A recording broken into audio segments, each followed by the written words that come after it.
Hello, everyone. Thank you so much for joining us for another one of our Parent and Family Services Tiger Talks. We really appreciate you being here with us. I'm Lindsay Bray. I'm the Senior Coordinator for Parent and Family Services. And today we have MK Tyler, who is our Senior Coordinator who works with our student engagement out of the Office of Student Leadership and Involvement.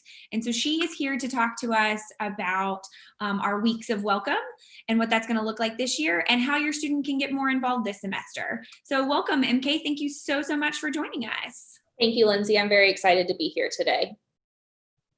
To get us started, can you tell us a little bit about what Weeks of Welcome is and what students can expect this year?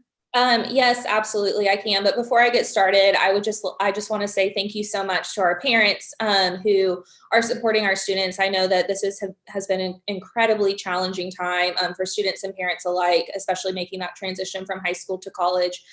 So thank you for being a support system for students. We've seen time and time again that students that have a support system as strong as anyone that is willing to watch a Facebook Live at noon during your lunch hour will those students are more likely to succeed. So thank you so much for helping them and supporting them through this journey. With that being said, we are currently in the middle of our Weeks of Welcome plans. And so Weeks of Welcome is a 2-week event, the week before school starts in the first week of school, to welcome students to campus.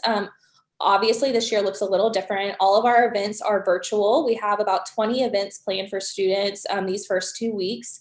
From trivia nights to icebreakers to game nights. There's really something for everyone. I am specifically looking forward to tomorrow night at 8:30. We're having a Super Smash Brothers tournament. So if your student likes to game or likes to connect in that virtual space, I would encourage them to go ahead and sign up. We're also doing a game show on Saturday night where we're giving away cash prizes to students via Venmo. So that's really fun as well. The first week of school, we have an involvement fair, escape rooms, as well as a bingo night with prizes. So it's going to be a lot of fun, and I'm very excited to host your students and to welcome them to the University of Memphis, albeit virtual.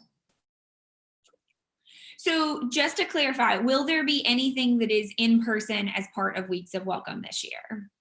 This year, there will not be any events that are in person for Weeks of Welcome.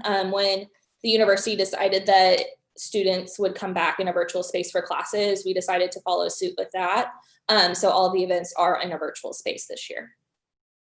Great. So are there any, I know that kicking off at the end of the week too is also our extended orientation as part of that. Can you tell us a little bit more about that programming? So currently right now our students are in an extended orientation programming. So students have signed up for that. We have about 250 students that are going through that process. They are in small groups, and so they meet via Zoom or Google Hangouts, however they've decided to do that. And they have conversations about what it's like to be a Tiger, study skills, diversity sessions, and really get to know their fellow classmates in that virtual space. Great.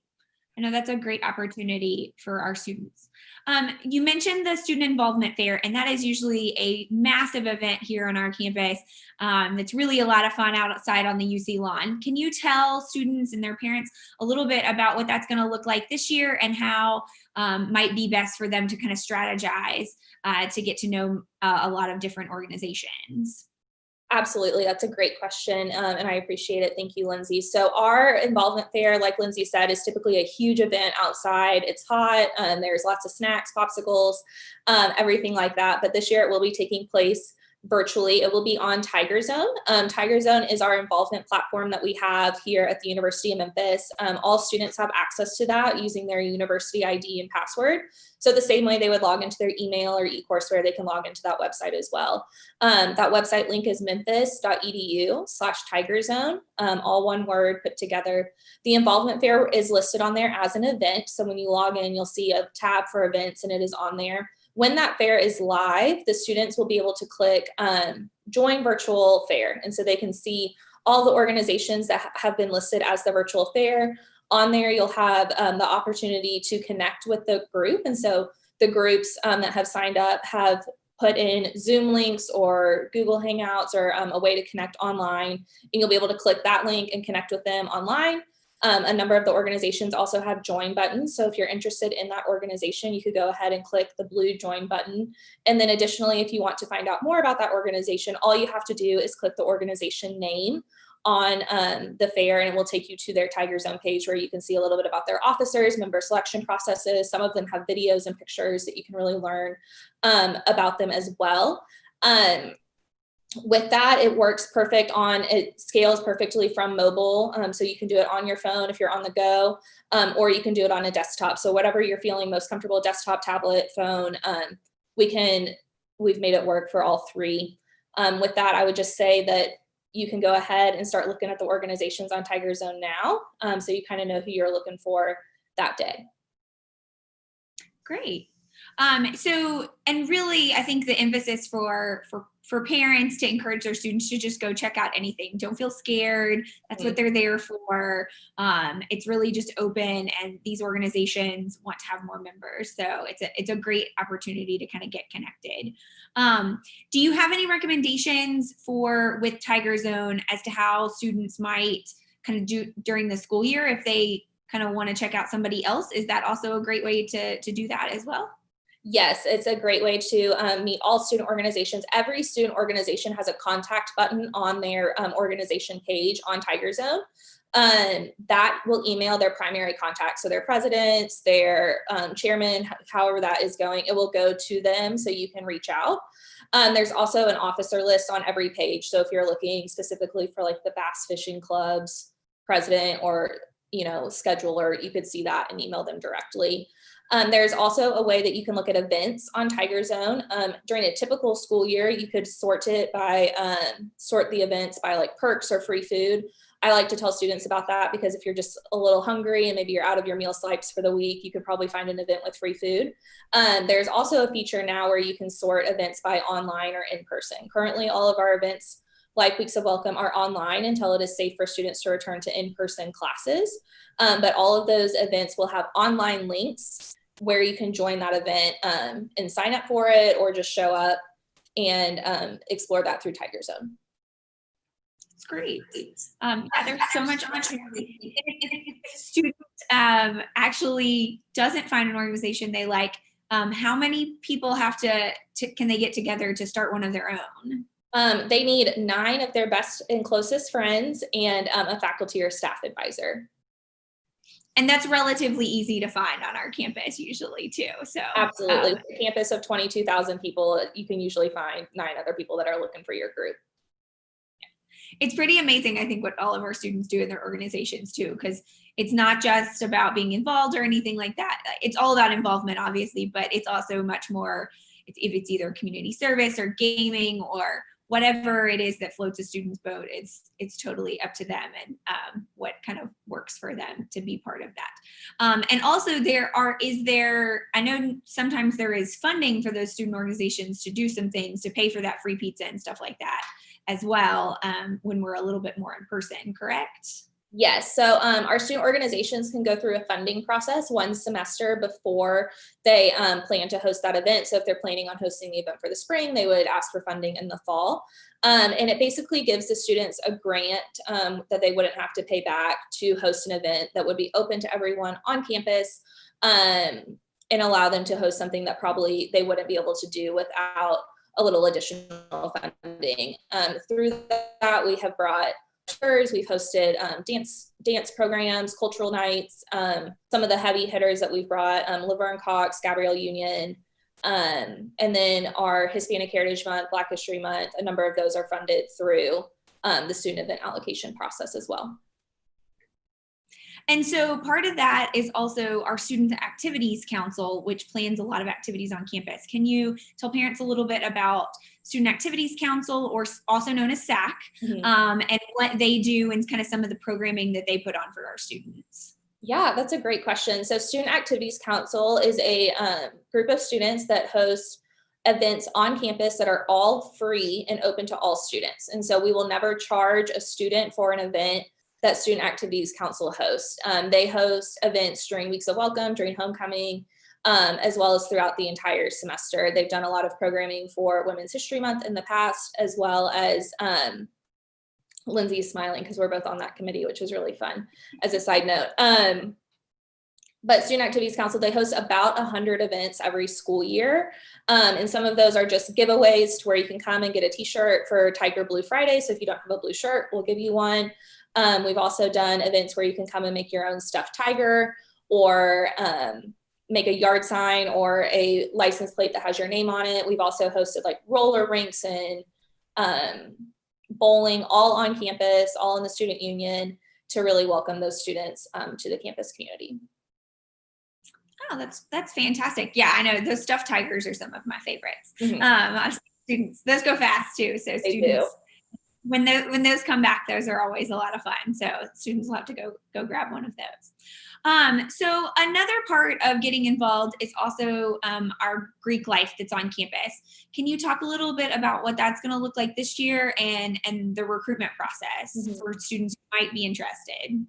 Absolutely. So our Greek life, we have 3 councils on campus. We have the Panhellenic Council, the Interfraternity Council, and the National Panhellenic Council.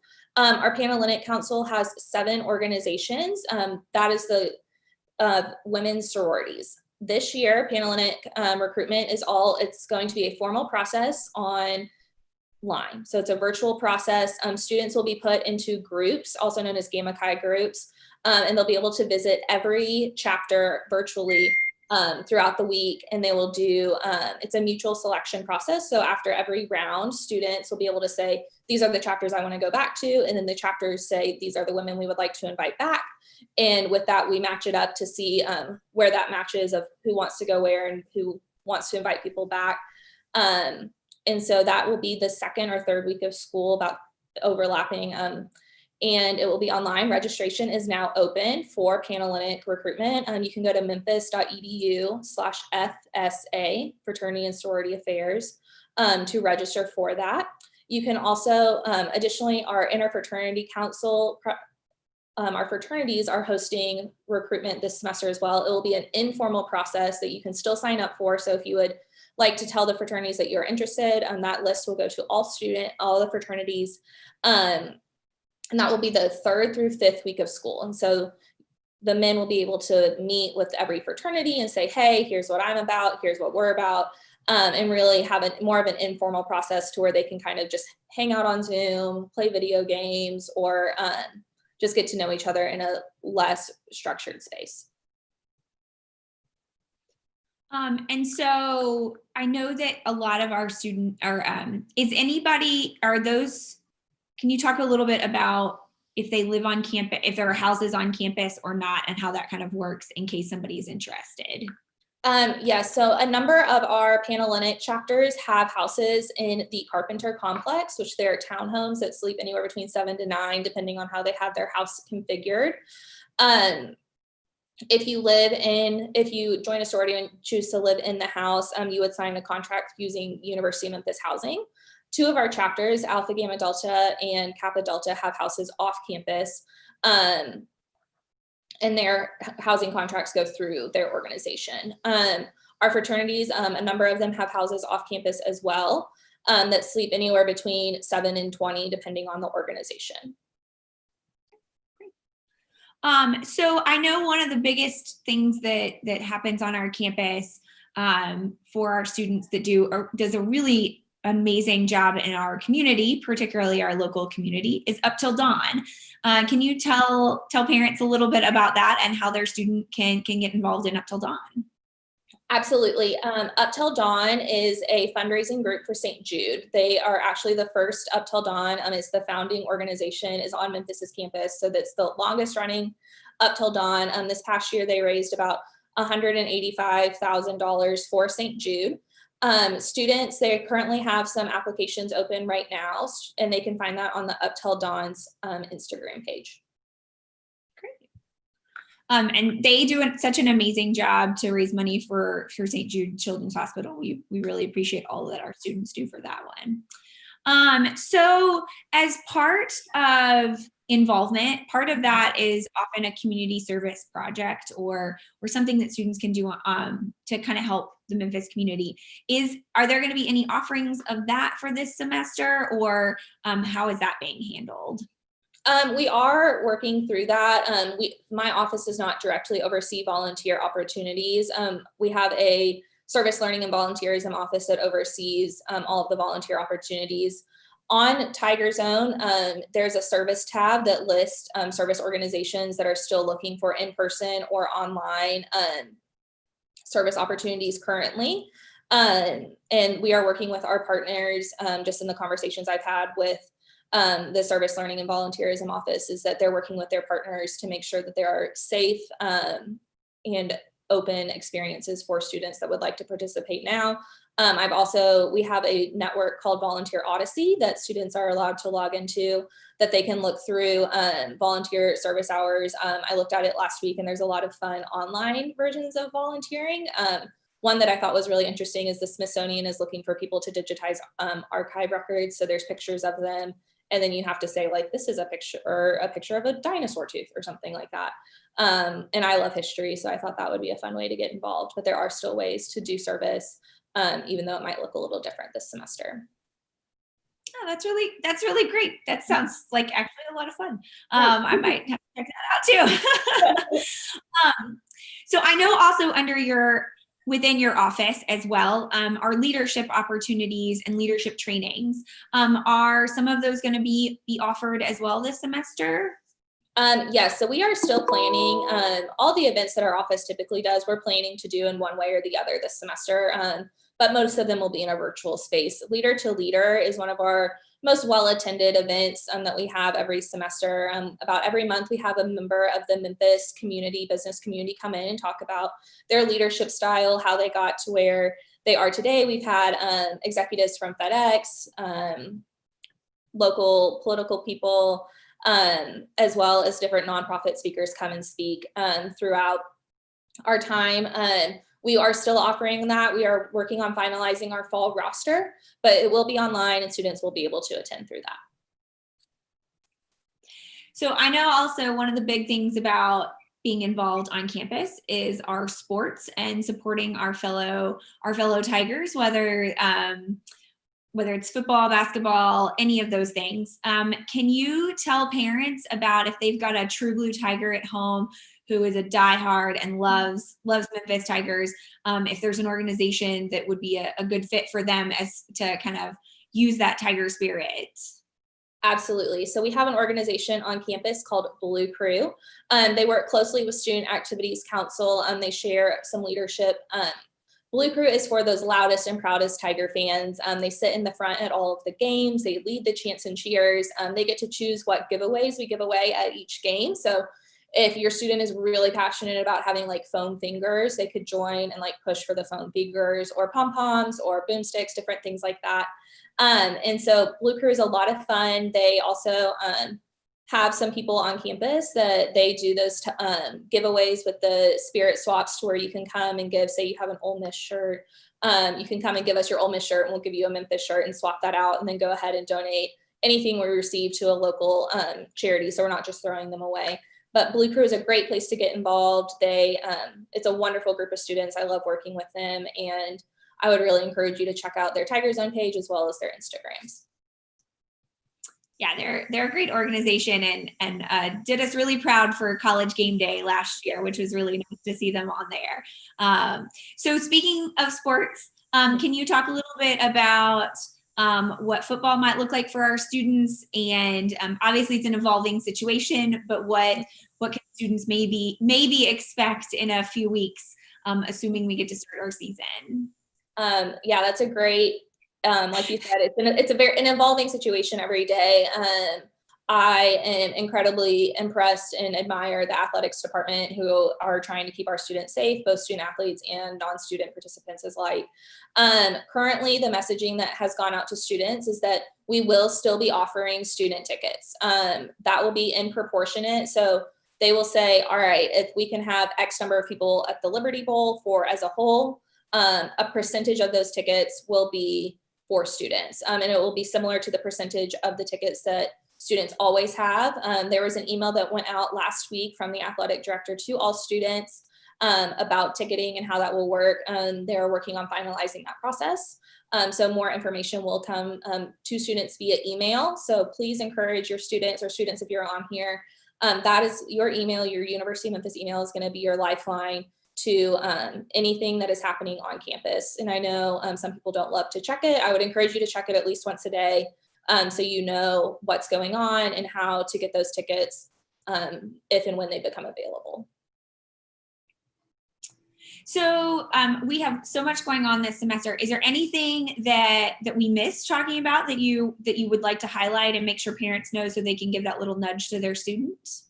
Absolutely. I think a lot of the conversations around the coronavirus and a pandemic is that we have to be socially distant. I think words are really powerful, and we should start looking at it more. We have to be physically distant, but we should still be socially connected. And I know during this time with everything happening online or in a virtual space, it's really easy to check out. I know that Zoom fatigue is real, but having students be connected to campus is one of the most important things. It is an indicator of student success. It is an indicator of graduation rates, and it's an indicator of GPA. Our registered student organization members typically have a 3.0 or higher average GPA, which is higher than the university average. So I would please encourage your students to still get involved. I know it will look different, and I know it's not probably how they expected their college experience to go from whenever they decided they wanted to go to college.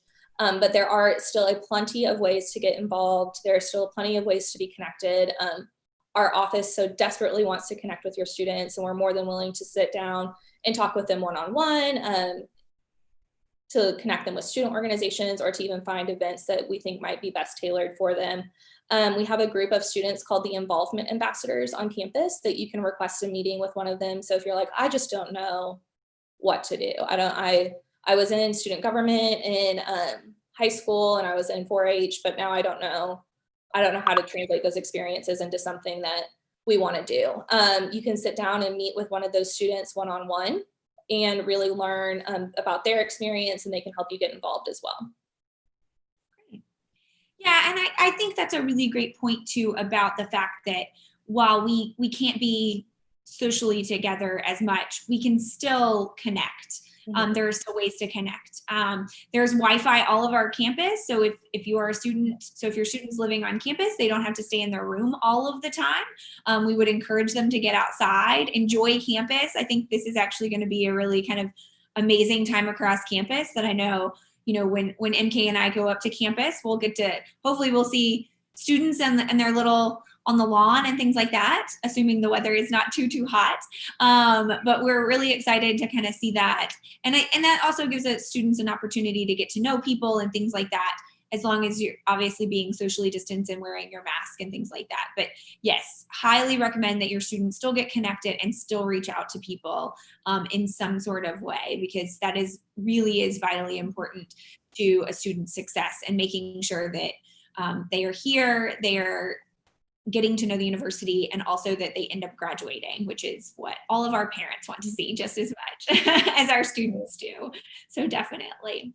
So I think we had one last question in from online, and that was about meal plans. And so obviously you mentioned the free food, but just for those parents out there, yes, dining facilities are open right now. So they are available for students. And so they are utilizing their campus card to get those as well. So we do have facilities open. They just need to check the hours, and we'll make sure and put that in the link too.